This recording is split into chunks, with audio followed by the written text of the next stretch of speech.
예, 9월 16일 토요일 주말에 오프로입니다. 잘들 쉬고 계세요? 자, 금주의 변동성이 많이 심해서 어제도 피로도가 좀 있다 말씀드렸는데 금주는 더 푹 잘 쉬시길 바랍니다. 정시나 투자하다 보면 뭐 여러 일 겪어요. 사실 그런 큰 맥락에서 봤을 때는 뭐 별로 큰 일도 아닙니다. 정황이 나름이에요. 어제 간단하게 미국 시장 말씀드리면 그 나스닥이 좀 빠졌죠. 음봉이 좀 안 좋게 보이는데 여러 가지 지표들 나오고 있지만 원인은 유가가 좀 많이 올랐습니다. 근래 유가가 사실 90불 넘어가면서 다시 조금 인플레에 대한 걱정을 좀 하고 있죠. 하지만 다들 보고 계시겠지만 뭐 수요 견인이 아니에요. 많이 사서 많이 써서 그렇다기보다는 여전히 이제 공급 쪽에서 사우디나 이쪽 공급 쪽에 장난치는 게 있다 보니까 유가도 한번 제가 자세히 좀 말씀드려 볼게요. 뭐 중국 지표가 좀 잘 나오다 보니까 유가가 올랐다 뭐 그런 핑계를 대는데 중국이 살아납니까? 제가 항상 기준으로 보는 뭐 중국이나 정시나 특히 위안화 별 변동 없어요. 살짝은 변동이 있는데 유가가 이렇게 팡팡 뛰어올 만큼 그런 건 아니라 보기 때문에요. 자, 미국도 지금 중장투만 하던 미국도 이 정시가 개인의 영향이 좀 커졌습니다. 말씀드렸지만 시장이 변화되는 과정이라 그랬어요. 우리나라 원래 심해서 더 심해진 거고 그 미국은 그렇지 않았는데 개인들의 수급 변동성 그런 정시 특성이 좀 나오고 있다 보시고 당분간은 왔다 갔다 한다 보시면 됩니다. 추세 별로 꺼진 건 아니고요. 또 우리나라가 이제 볼 수 있는 MSCI 코리아 지수가 있는데 그거는 또 괜찮았어요. 잠깐 보여드릴까요? 이거거든요. 뭐 어제 올랐다가 조금 밀려서 음봉 달긴 했지만 그 한국 지수는 플러스 났습니다. 환율도 지금 1320원대에서 꽤 안정적이죠. 그러다 보니까 미국이 너무 등락이 왔다 갔다 하더라도 요 근래 느낌 어떠냐, 조금은 변동성 감안해보자, 그렇게 보시면 됩니다. 자, 애플과 엔비디아도 잠깐 보여드릴게요. 제가 항상 미국 지수의 기준으로 보는 애플도 지금 말이 많죠. 얘기 드리겠지만 애플은 170불 중반에서 그냥 그러고 있습니다. 예전에 제가 끊었던 기준선 170불 초반 중반 유지되면 그냥 등락이라 보시면 될 것 같고, 폰이 잘 팔리면 좋겠어요. 제가 아이폰 쓰진 않지만 뭐 중국과의 관계는 계속 질라팔라 하는 거고요. AI 성장 스토리의 중심에 있는 엔비디아 워낙 좋게 얘기하고 뭐 간다 만다 뭐 이렇게 하고 있는데 그냥 시장에서 보는 제 주가 추이는 별로 안 좋습니다. 말씀드리죠, 급할 게 별로 없어요. 그래서 우리나라 반도체 사는 것도 급하게 사실 안 보는 거예요. 엔비디아 또 빠지게 되면 이게 중기 추세는 되게 좋습니다. 제가 사실 그냥 내년 말씀드리는 게 아니라 AI 성장 스토리의 본격화, 엔비디아 주가의 추이, 우리나라 반도체 이런 것들이 하반기 모아놓고 뭐 지금 정책도 그렇고 미국 나스닥 방향도 그렇지만 내년에 사실 좀 본격화 될 수도 있어요. 내년에 사실 미국 대선이잖아요. 그러니까 내년에 사실 상당히 크게 기대를 하고 엔비디아 빠지면 또 저는 또 미국 정치 하진 않지만 보시는 분은 또 살 끼라 봅니다. 오늘도 한번 정리를 한번 해드릴게요. 자, 주간 정리는 시간 좀 걸리더라도 세상 공부하는 측면에서 저희 하는 투자와 매매를 오픈시켜 드리고 있습니다. 23년 실전 투자, 뭐 유튜브 한 지는 얼마 안 됐지만 구독과 좋아해 주시면 투자에 도움 되실 거라 봐요. 감사드립니다. 여전히 급변동한 이 변동성 장세는 여전합니다. 그냥 정하는 과정이라 보시면 되고 너무 겁내실 필요 없어요. 분명히 구심점이나 중심이 생길 거라 봅니다. 하지만 미국 큰 추세, 미국 증시도 여전히 괜찮다. 소비나 고용이나 경기는 이런 거는 좀 짜잘한 매크로가 변동이 있지만 큰 연착륙 문제는 없다, 이렇게 보시면 됩니다. 제가 이제 가끔 이제 그 PB 정보사 PB 생활할 때 생각을 해보면 그렇습니다. 그 2008년에 제가 청담동 발령을 받았어요. 그 지방에 있다가 나름 그래도 조금 잘했겠죠. 그래도 청담동에 왔는데 하필 그때 또 서프라임 터진 거야. 어쨌든 제가 그때 이제 한 6, 7년 강남권에 PB하면서 느꼈던 부분은 뭐냐면 투자는 항상 미래를 보고 하잖아요. 그 다음에 제가 소비와 투자가 다르다. 돈은 같이 쓰지만 현재 중심이 있느냐 미래 중심들 말씀 많이 드렸는데 사람 보다 보면 그래요. 정말 돈을 많이 벌고 꽤 이제 자산가의 어떤 그런 느낌이 좋은 분들이 있어요. 저도 사람 좀 보다 보니까 그런 게 있는데 뭐가 문제가 생겼어. 손해가 났어. 장세가 불안해. 그러니까 그런 분들은 그렇게 물어요. 앞으로 어떻게 할 거냐. 그래서 너 어떻게 할 건데. 그 대책을 내놓으라는 거예요. 앞으로 미래를 보면서 대책을 내놓으라는 겁니다. 포트를 조정하자는 거죠. 근데 이제 초보들이나 잘 이쪽을 신경 못 쓰시는 분들은 야, 니 어떡할래? 너 지금 손실 받는 거 어떡할 거야? 이렇게 돼서 어떻게 똑같이 어떡할래인데 이분은 이제 현재나 과거의 중심을 많이 맞아요. 거기에서부터 투자는 멘탈이 꼬이기 시작합니다. 처음에도 말씀드렸지만 지금 변동성 장세는 제가 봤을 때 역대급 맞아요. 개인들의 정시 참여가 점점 더 스마트해지고 고금리다 보니까 돈이 별로 갈 데가 없고, 물론 안정적인 쪽으로는 채권이나 금리로 가 있겠죠. 나머지 투자는 이 고금리 하에서 이렇게 오래 간 적이 별로 없습니다. 그러다 보니까 지금 어떻게 보면 더 냉정하고 더 스마트한 투자의 기준이 정말 중요한 시대 같아요. 항상 그런 거는 제가 고민하면서 실질적으로 뭘 사고 팔고 포트 변동 어떻게 해야 될지를 말씀을 드리고 저희는 그렇게 하고 있습니다. 자, 작년에 글로벌 증시에서 1, 2위 제일 많이 빠졌던 게 코스닥과 나스닥이에요. 아시죠? 사실 코스닥이야 워낙 칠라팔라하고 개인들 난리 부르으니까 그럴 수 있다 생각하지만 나스닥이 제일 많이 빠졌을 때가 작년 초에 제가 나스닥에 정말 안 좋았던 그런 가능성을 얘기할 때 말씀드렸던 부분이, 자, 미국이 10수년간 왔던 그런 미국의 큰 흐름이 좀 변할 것 같다 말씀을 드렸던 적이 있어요. 사실 아직도 저는 큰 맥락을 바꾸지 않고 있습니다.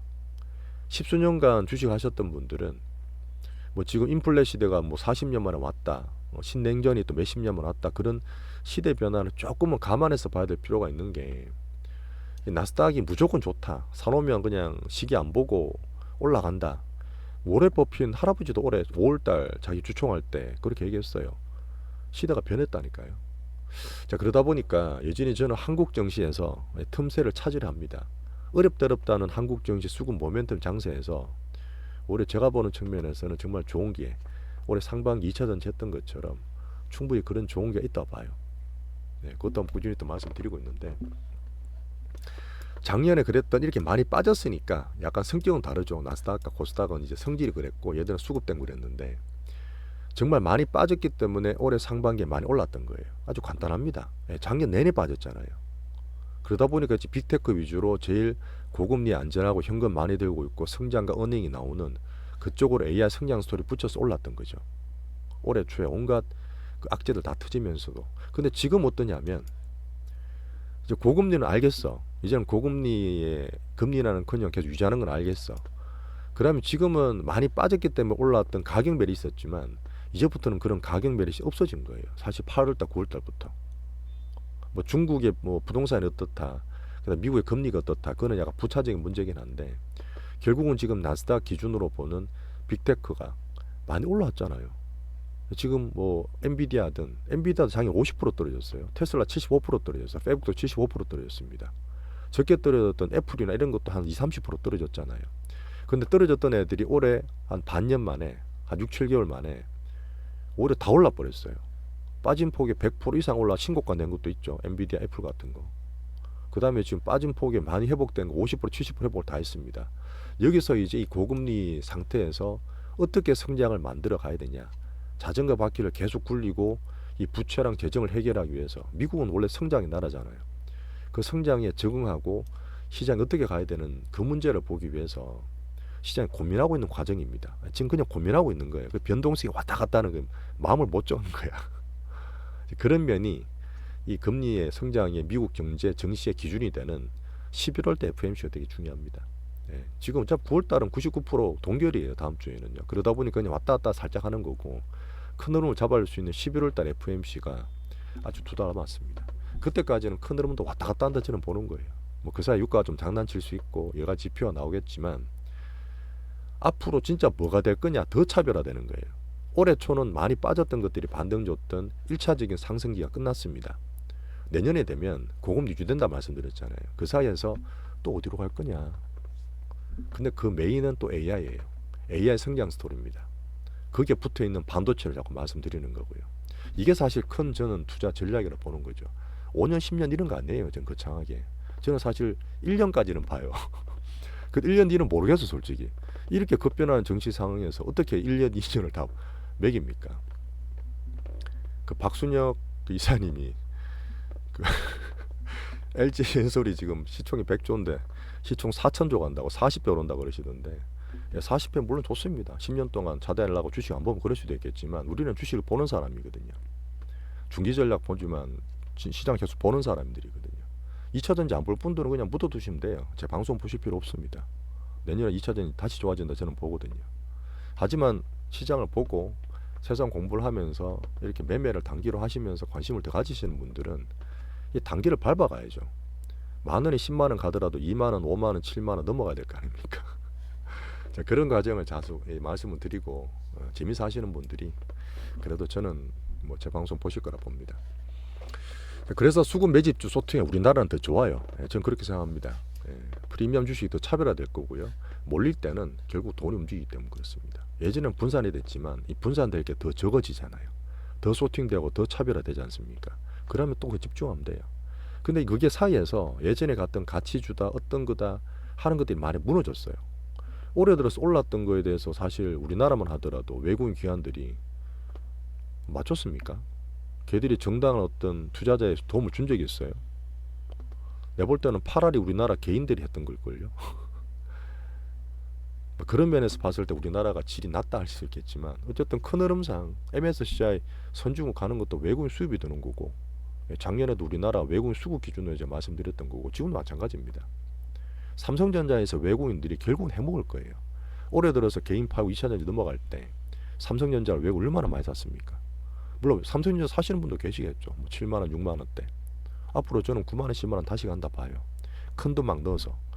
근데 뭐 제가 보는 거는 정말 우리가 큰 돈을 갖고 있고 수백 수천억 있지 않으면 굳이 삼성전자 몇십 프로 먹는 것보다 최소한 하이닉스나 딴 소부장에서 더 많이 수익 내는 게 좋다고 저는 판단하고 있습니다. 자, 그런 차별화나 조금 더 수익을 올리기 위한, 더 높이기 위한 그런 전략을 말씀드리는 거예요. 항상 자기 투자했던 스탠스가 있습니다. 거기에 맞게 하시면 돼요. 자기 성향에 맞게. 자, 제가 항상 말씀을 드리고 제가 찾아보는 하나증권의 김일구 전무님, 김일구 이코노미스트가 계신데 여의도의 애널리스트이십니다. 연예인의 연예인 같이. 정말 저는 좋아하시고 좋아하는 분인데 이분이 그런 얘기 했어요. 자, 비관론자들 여전히 있죠. 시장은 사실 여전히 낙관론이 피양돼 있지 않습니다. 양쪽이 다 있어요. 그런 가운데 좀 움직이고 있는 거고 미국의 리세션, 하드랜딩은 쉽지 않다 보는 거죠. 어쨌든 역대급으로 돈을 풀었으면서까지 이걸 막고 있는 상태고 물론 지금 살짝 제한이 걸리긴 했죠. 달러를 마음대로 찍지는 못하지만 못 찍는 게 아니에요. 찍긴 찍을 거예요.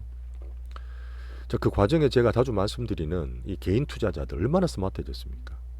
지금 내가 알고 있는 거 2008년 가면 날아다닐 것 같아요.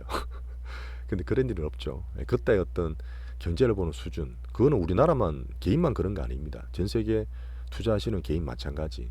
그다음 정부도 마찬가지, 기업도 마찬가지예요. 특히나 정부 쪽에서 올해 초에 그 SVB 사태 터졌을 때도 다 망가진다. 제2의 서프라임 사태가 온다. 뭐 중국도 리만 사태 온다. 막 그렇게 얘기했지 않습니까?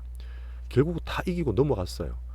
이 빅크래시가 잘 안 온다는 얘기는 이 시스템을 건드리는 금융 시스템도 연준이든 중앙은행이든 정부도 다 업그레이드 했습니다. 예전에 2000년도, 98년, 99년도에 우리나라 IMF 터졌을 때 멕시코기 터지고 동남아 금융위기 터졌잖아요. 그때는 사실 외환 보유가 무너져서 적어서 많이 망가졌지만 다 지금 보완 다 해놨지 않습니까? 지금은 중국도 안 무너져요. 외환 보유가 저희대로 달러 쓴다 하더라도 3조 달러 되기 때문에 외환위기 안 온다 보는 거죠. 지금 이모진 국가들도 엄청 난리 많습니다. 아르헨티나 몇 번 부도난다고 그러고 인플레이션 몇백 프로 그러고 터키리라 나온 지가 지금 3년째 그러고 있잖아요. 근데 망가십니까? 걔들 짜잘한 이모진 국가나 3세계 국가가 좀 잘못된다 하더라도 좀 나쁘게 뭐 하는 얘기지만 그냥 대세, 대만은 안 죽어요. 우리가 투자하는 선택에 투자할 수 있는 어떤 큰 시장은 안 죽는다는 얘기죠. 국가든 섹터든 종목이든. 그래서 항상 제가 차별화나 큰 주식 위주로 기본적으로 봐야 되는 얘기입니다. 그쪽은 안 하면 돼요. 그쪽은 안 하면 됩니다. 굳이 그런 데 가서 물론 리스크 테이킹 하는 게 투자의 기본이긴 하지만 이 근본적 리스크가 그 큰 데를 왜 들어가요? 주식 자체만으로 리스크가 있는 상품들인데 안 좋은 거는 피하면 됩니다. 그렇게 하면서 차별화시키면 돼요.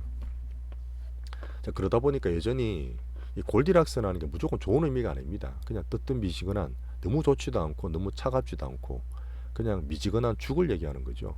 그럼 고만고만한 경기와 정시가 또 나올 거란 얘기입니다. 처음 얘기 드렸던 많이 빠졌기 때문에 반등을 줬어요. 앞으로는 고금 유지되면서 거기서 살아나는 기업을 찾는 거예요. 돈은 또 몰립니다. 하지만 전체로 봤을 때는 고만고만한 거죠. 오히려 저는 그런 시장이 더 좋을 것 같아요. 예전에 삼성전자는 지수 팡팡 날아가잖아요. 그러면 개인들이 좋아하는 중소형주, 뭐 내가 좋아하는 수급 매집주는 안 좋을 수가 많았었어요. 오히려 그런 횡보장이 오면 제 개인적으로 봤을 때는 종목 고르기 더 좋을 거라 저는 기대합니다. 한국 증시는 기본으로 지금 다 보고 있는 게 그래요. 제가 계속 말씀드리는 반도체, 그다음 바이오 앞으로 계속 봐야 되고 2차전지 소팅을 해야 되는 부분이고, 그 사이에서 지금 로봇을 갖고 있는 것처럼 메인 테마는 계속 발굴 할 수 있다 봅니다.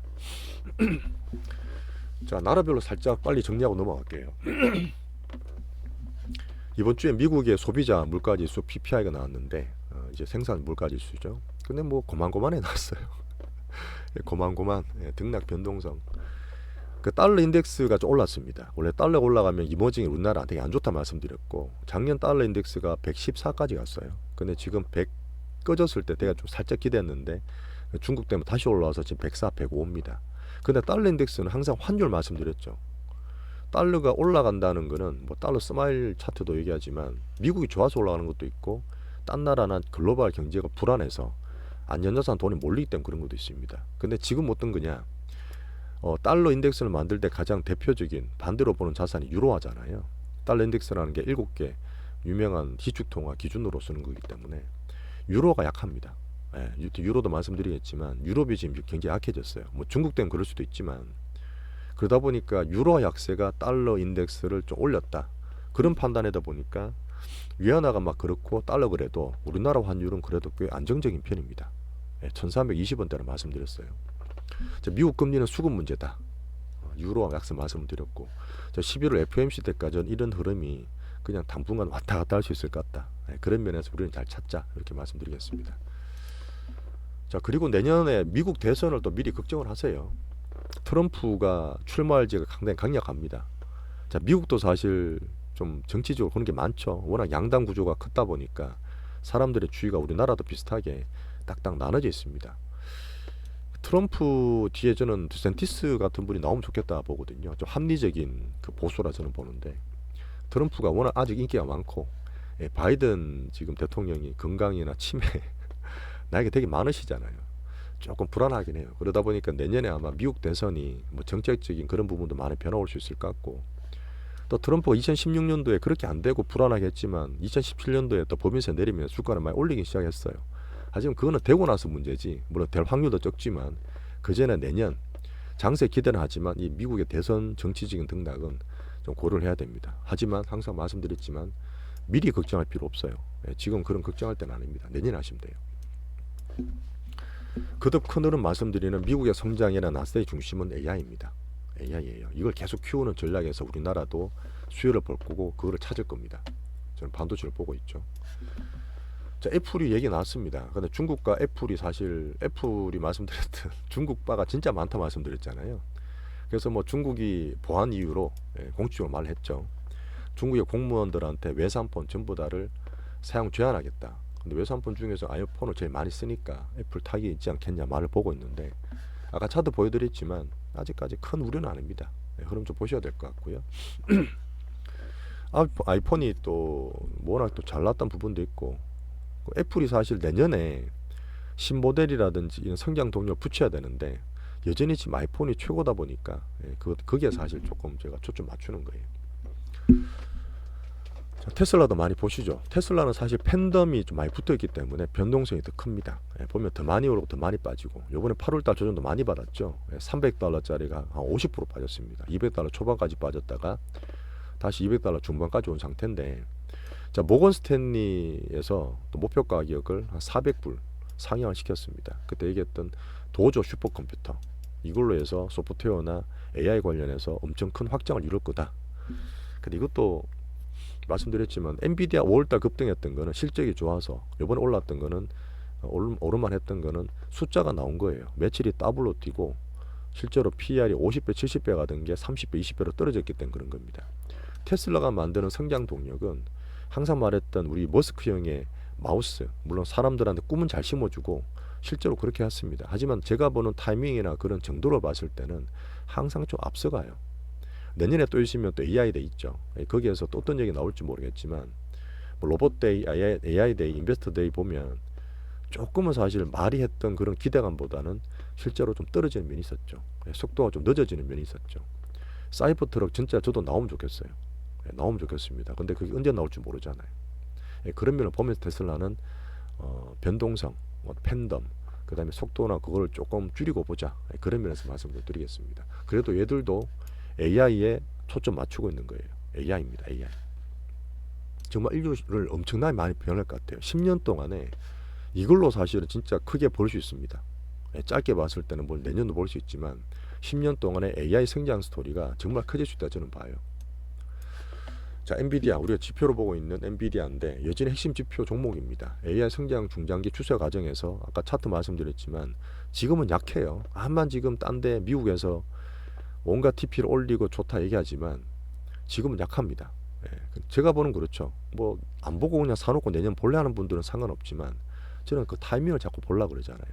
뭔가 변화가 될 때 사더라도 좀 더 효율 있게 싸게 사고 오를 때도 좀 비싸게 팔고 이제 그런 타이밍을 항상 고민을 하는 겁니다. 24년에 큰 먹거리를 판단하고 B2B 설비 투자를 소비보다는 기업 간의 설비 투자하는 시기, 그게 투자의 핵심이라 저는 보는 거거든요. 우리나라도 마찬가지죠. 중간재죠. 반도체가. 소비가 연착륙되는 과정에서 안 좋게 보는 분도 있지만 저는 연착륙이 잘 될 거라 보고 연준이 스무스하게 만들어 줄 거라 봅니다.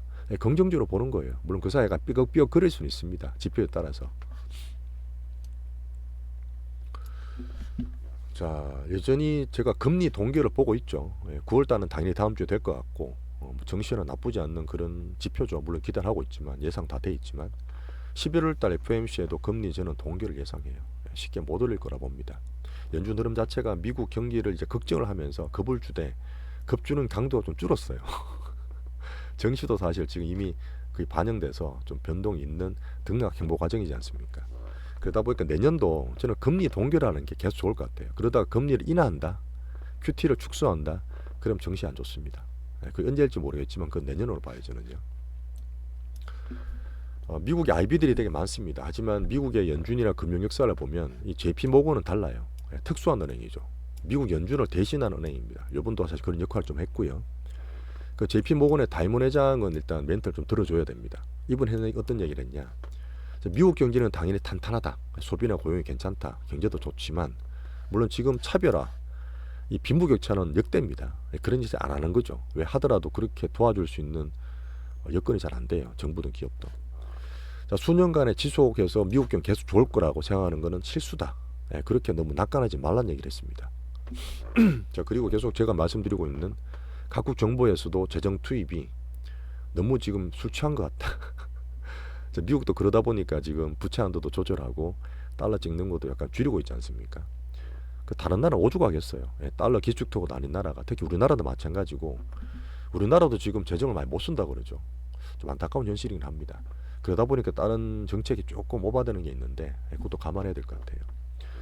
자, 다 똑같습니다. 제가 작년 하반기 때 2000년 살 때 레버리지 사는 얘기를 처음 들었어요. 1년 반 만에.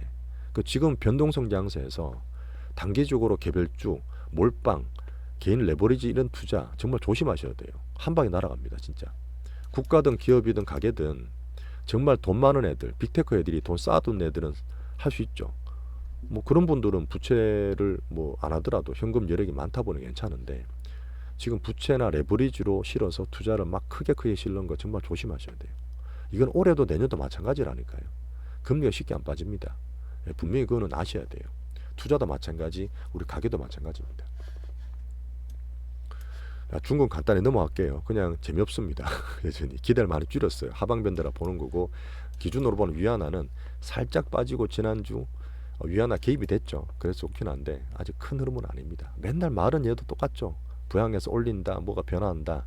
근본적인 저는 변화를 볼 거예요. 그냥 안 빠지면 되고 요번에 부동산 흥단에 이쪽 보시면 주가도 좀 보고 있거든요. 최악의 위기는 넘어간 것 같아요. 장기적으로 녹여야 되는 과정이고 지금 사실 그 인민들이 여전히 저축이 많습니다. 그게 천만 다행이에요. 근데 디플레 심리 때문에 돈을 안 쓰고 있지 않습니까? 집값도 안 오르고 지금 가격도 안 오르고 정시도 안 오르고 하니까 어쨌든 정시라든지 부양치를 키워서 인민들이 지금 쌓아둔 돈을 좀 쓰게 하려는 거예요. 중국이. 그런 면이 잘 될지를 보는 건데 사람 심리라는 게 쉽지 않습니다. 얼마나 큰 공룡이에요. 자, 그러다 보니까 그런 흐름에서 바닥 밴드는 만들어지되 바로 상방을 갈 거라는 기대는 좀 줄이면서 그렇게 보겠습니다. 자, 그리고 중국이 어쨌든 반미 세력의 중심이잖아요. 어쨌든 그 사이에 뭐 유럽이나 경제적인 부분은 약간 과도기가 있지만 오펙 기름값 지금 유지하고 있는 오펙 장난 많이 칩니다. 오펙도 지금 중국 경기 보고 있지만 같은 편이에요. 그다음 브릭스가 원래 6개국이었습니다. 6개국이었잖아요. 근데 지금 그 중도계들이 엄청나게 들어오면서 이 브릭스도 사실은 이 인구나 자원이 많은 나라들이 아닙니까? 원래 옛날 러시아, 그다음에 중국, 인도, 그다음에 뭐 사우디 들어갔죠. 아랍에미리트 들어가고 그랬는데 그런 쪽이 반미 세력의 산업국에 반해서 원자재라든지 유가를 컨트롤할 수 있는 나라입니다. 인구도 많고요. 원자재가 많은 나라들이 붙어 있기 때문에 앞으로 또 원자재나 보호무역주의죠. 원자재 자원 민족주의 같은 거 그런 것들이 점점 커질 수 있다 보니까 인플레 흐름을 유지시키는 그런 요인으로 저는 보고 있습니다. 자, 그 다음에 유럽도 빨리 좀 넘어갈게요. 유럽은 사실 그냥 불안합니다. 요번에 또 라가르드 총리가 저는 사실 라가르드 이분이 지금 22 하고 계시겠지만 예전에 원래 이분이 IMF 총재였거든요. 근데 사실 신뢰감이나 그쪽은 개인적으로 저는 조금 낮게 봐요. 뭔가 조금 연준을 따라가려 하고 변화를 주려 하는데 실제 미국 하나만 보는 그나마 경기 괜찮은 미국의 연준보다 유로존이 지금 얼마나 많이 묶여 있습니까? 각 나라보다 상황이 다 다르잖아요. 2011년도 15년에 한번 큰 망가졌던 흐름이 두 번 있었지 않습니까? 그걸 안 하기 위해서 각 나라를 다 보면서 해야 되는데 물론 취약한 나라 보면 예전만큼보다는 금리나 그런 것도 괜찮아요. 안정화되어 있긴 한데 요번에 독일도 사실은 유로존의 중심이지 않습니까? 근데 좀 위험하고 자동차 산업도 지금 막 중국 때리는 것처럼 경기가 좀 그래요. 어쨌든 그 라가르드 이분이 하는 얘기로는 뭐 금리를 10번째 연속을 인상을 했다. 그 정도로 뭐 경기는 견딘다는 얘기인지 모르겠지만 제가 봤을 때는 물가를 못 잡아요. 아직도 6% 7% 나오는데 거다하고요. 이제 기준금리가 이제 미국이 그 5%대고 그다음에 우리나라는 3.5%대고 그다음에 유럽은 4.5%대입니다. 이번에 또 올렸거든요. 얘들도 중국하고 마찬가지로 서로 손잡고 서로 살길 모색해서 안 죽으면 됩니다. 그냥 살았으면 좋겠어요. 옛날처럼 그런 물론 금융 시스템이 많이 안전하다 하기 때문에 미래 사전적인 시그널은 주겠지만 잘 좀 살아가면 좋겠어요. 어쨌든 자, 독일 경제도 뒤에 2차 전지 말씀을 좀 드리겠지만 가장 중요한 자동차 산업입니다. 근데 중국의 저가차가 엄청나게 들어오고 있어요. 중국에서 사실은 지금 또 공급 과잉, 걔들은 공급 과잉은 약간 종특이야. 그렇게 말하고 공급 과잉을 줄인다고 7, 8년 차고 있는데 이번에 또 전기차 왜 이렇게 많이 만들었어요? 그러다 보니까 이제 중국 전기차의 반 보조금을 견제하면서 애들이 너무 들어와 버리잖아요. 그 중국산 중국 메이커가 아니라 중국에서 만든 유럽산 자동차도 포함되는 거예요. 벤츠도 중국에서 만든 거 많습니다. 대주주가 중국인 거 되게 많아요. 그런 거 전체를 해서 유럽 자체적인 자동차 산업을 보호하겠다고 지금 나왔죠. 유럽은 사실 급해서 어쨌든 중국과 잘 지내야 되는데 이렇게 또 반보조금 견제를 할 정도 같으면 자기들 독일이든 자동차 산업에 영향을 많이 받고 있는 것 같습니다. 하지만 얘들은 이미 전기차가 중국이나 유럽이나 25% 넘어갔어요. 30% 육박입니다. 얘들은 이미 대중화 초입까지 다 넘어갔다는 얘기죠. 뭐 중국이 우리나라는 미국은 참 안 하지만 영향을 좀 계속 봐야 되는 부분입니다. 자, 유가를 참 말씀드릴게요. 제가 유가는 간단하게 말씀을 드리면 이겁니다. 유가는 제가 당연히 유가는 사실은 우리나라 이제 차 몰고 다니시면 다 보시잖아요.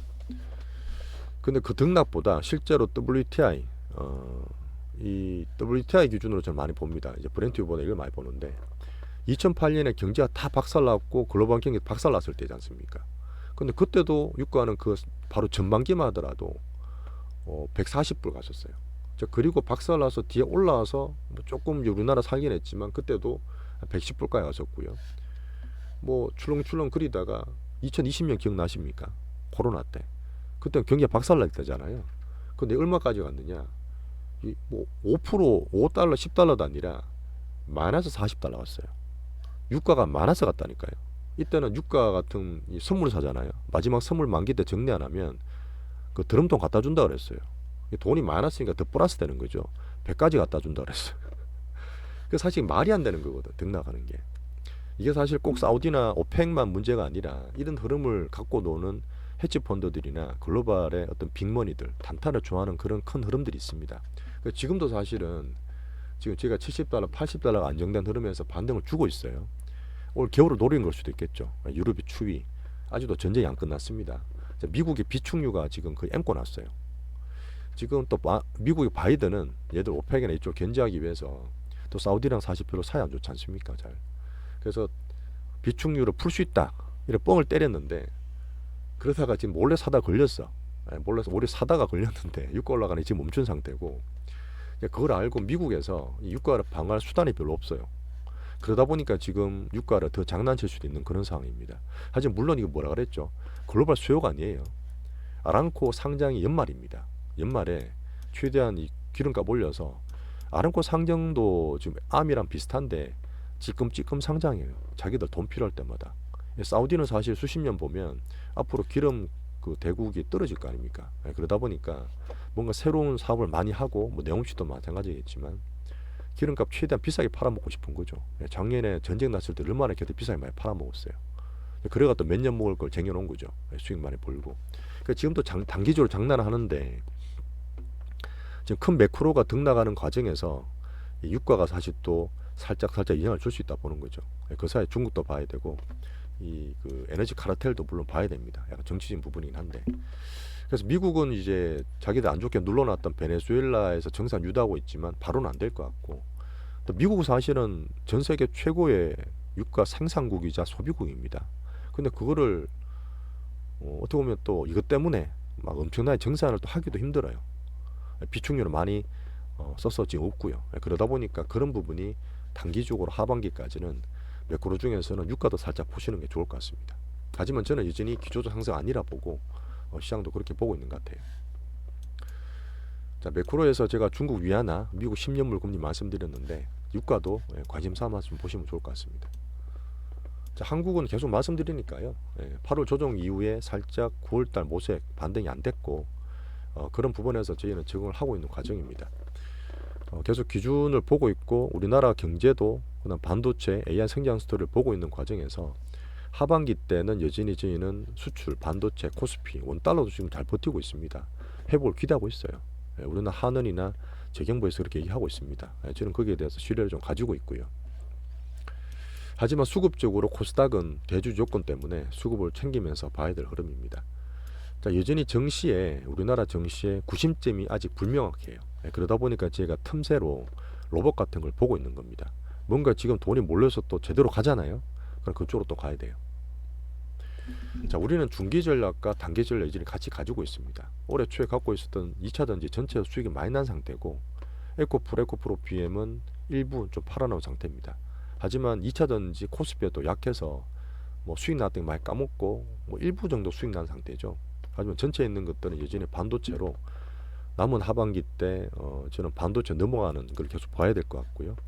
지금 단기주를 또 보고 있는 분이 많으실 건데, 단기주들은 지금 2차전지는 변동이 있습니다. 그래서 지금 포스코 쪽으로 조금 더 좋게 보고 있는 시나리오가 있고, 반도체는 이제 시간이 걸린다 보기 때문에 종목 비중 적게 해서 매매용으로 보고 있습니다.